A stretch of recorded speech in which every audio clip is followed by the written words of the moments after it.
I truly believe God created us to go on a journey. He created us to always be growing and changing and transformation. And He's always got better things ahead waiting for us if we will just believe and take that, leap of faith and step into it. So, there's this old saying, fake it till you make it, but it's really faith it till you make it.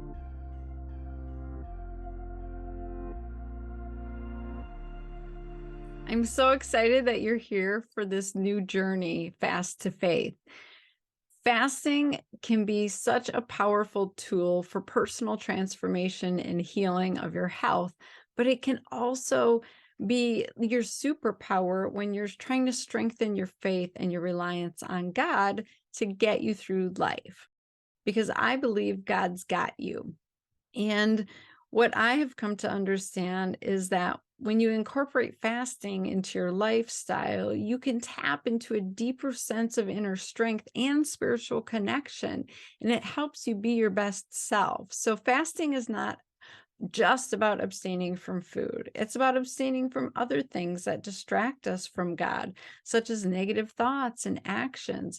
And so when we fast, we clear our minds and we can focus on our spiritual being.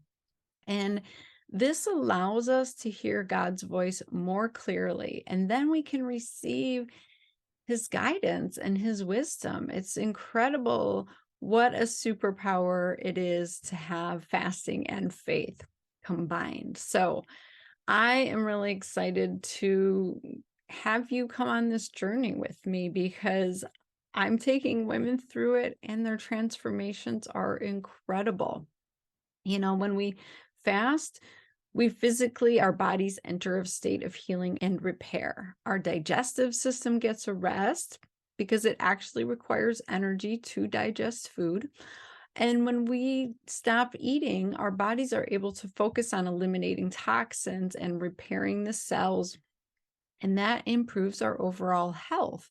So, when you start incorporating fasting as a lifestyle, you're not only healing your body, but you're empowering your mind to trust yourself again, and you're believing in your ability and the innate intelligence of your body to take care of itself and to heal. And it's amazing what we're actually capable of when we set our mind to it and when we believe in ourselves and ask God for that strength.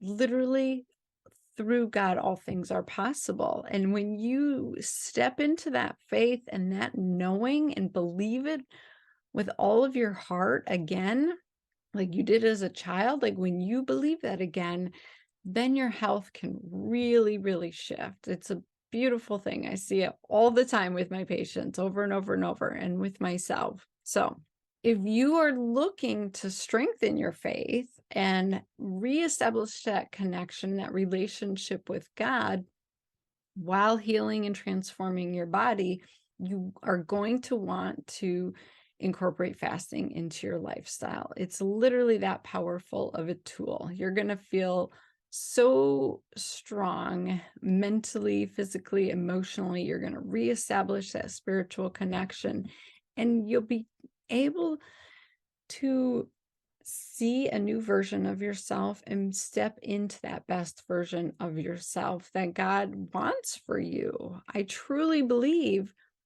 God created us to go on a journey. He created us to always be growing and changing and transformation, and He's always got better things ahead waiting for us if we will just believe and take that, leap of faith and step into it. So, there's this old saying, fake it till you make it, but it's really faith it till you make it. Just keep faithing it. So, I want you to start faithing it. Faith in the belief that your body is capable of going multiple hours without food, and it's actually healthy for you. That's how God created your body to be. So, if you are consistent with this and you are staying faithful, you're going to see a shift and a transformation.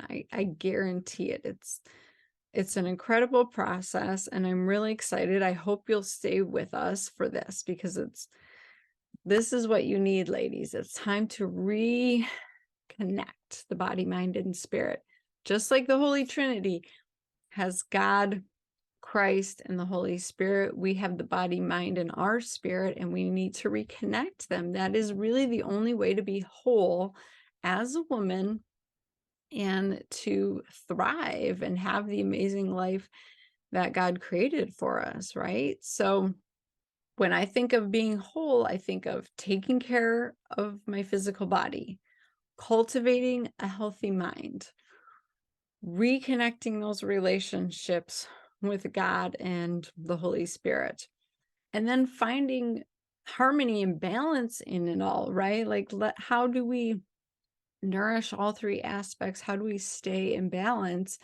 And then the biggest piece, practice forgiveness and self-compassion. That is where I fell short. So many of my patients fall short. I see it all the time. If that is you, if you are mad at yourself, you're mad at someone else, you're not letting it go, if you're stuck in this self-loathing, it's time to release that and just say, God, take that burden from me. I no longer want to carry that. I forgive myself. I forgive that person. That blockage, that baggage that you're carrying is literally preventing you from moving forward and being your best self in this life. So forgiveness and self-compassion is not for the other person. If it's another person, it's for you. And I know for me, I needed to forgive myself for all the stuff that I messed up on, all the choices that I now look back and regret. Like, you can't look back and live in regret. You have to say, I made the best decision that I could at the time with the tools that I had. I obviously made that decision for a reason. I wouldn't make that decision now, but that's okay, and move forward and stop beating yourself up. Even the little things, God wants you to rely on him for the little things. Like, if you ate an entire bag of Oreos yesterday, that does not mean that you should sit and continue to berate yourself for the next 3 days and eat more Oreos, right? It's us having to say, that was a bad choice. I'm not going to do that again. I'm going to move forward and make different choices. And you're not going to beat yourself up. You don't have to just throw in the towel because you had one bad choice or a couple bad choices or a bad month. We need to begin again. So I want you to take this time to really take stock of yourself, of your life, of your choices, what you're doing throughout the day. Is it all just a bunch of mindless stuff? Are you being led by life? Is life leading you around? Or are you in control? Are you mindful? Are you deciding things? Are you making the right choices? Or is life just doing you? And take back control. Don't beat yourself up. Just begin again. Today, I'm going to do this so that tomorrow looks like this. And one foot in front of the other, you're going to start to make a shift. And the best way, I think the quickest way, is to get control of your food and your eating. So that's why I love the Fast to Faith program, because it gives you the tools to be able to say, okay, I'm going to take back control of what's going on with my body, of what I'm putting in it, when I'm putting stuff in it, how I'm nourishing it. And if you can do that, that is the first step to a better you and a better life. So I hope you're going to join us on this journey, because it's transformative. And I know that's what you need. That's why you found me today. So welcome.